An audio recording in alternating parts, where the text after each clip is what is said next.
in your research, when you start talking, because I'm fascinated by this, when it comes to things like organ meats, you mentioned liver and heart. Yeah. What kinds of nutrients are you trying to pull from that? Coenzyme Q, lipoic acid, carnitine, more essential fatty acids are in that liver.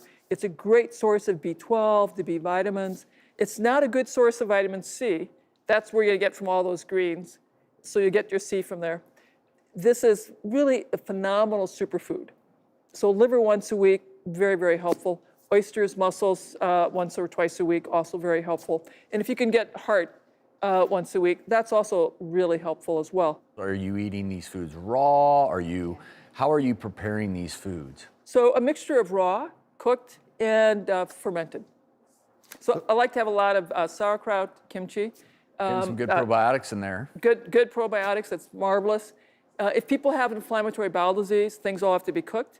If you don't have inflammatory bowel disease, I like to have about a half raw, half cooked. And what I was doing was I was reading the basic science and the latest research to identify what are the nutrients that science says brains need. Then I went back again to the database and say, where are these nutrients in the food supply? And so then I redesigned my diet, got rid of all the processed food, any sugar, which actually I'd done years earlier. But now when I stressed what to eat, that's when the magic happened. My mental clarity improves, my energy improves, my pain is gone, and I'm getting stronger for the very first time in 7 years. And I know that your protocol is beneficial for people with MS, but what about people with other autoimmune diseases? Is there any benefit there? Great question. We established the Therapeutic Lifestyle Clinic and saw people who are having pain, fatigue, any kind of chronic health challenges came to see us in that clinic. We're helping people with inflammatory bowel disease, rheumatoid arthritis, systemic lupus, fibromyalgia, Parkinson's, cognitive decline, anxiety, depression. And then, of course, the usual primary care stuff, obesity, high blood pressure, weight loss. And it's the exact same protocol. Same protocol. For everybody. Yeah, and I'll personalize it. So we have variations for people who are meat eaters and people who are vegetarian, vegan for their religious beliefs.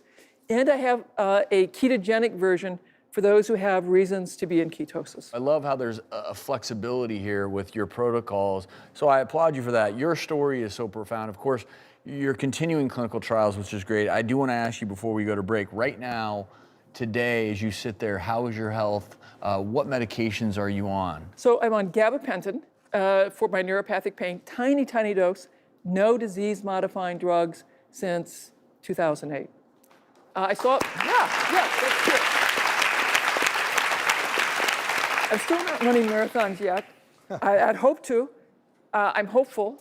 I'm biking. I bike to and from work. I feel great. May I ask how old you are, if you don't mind? 64.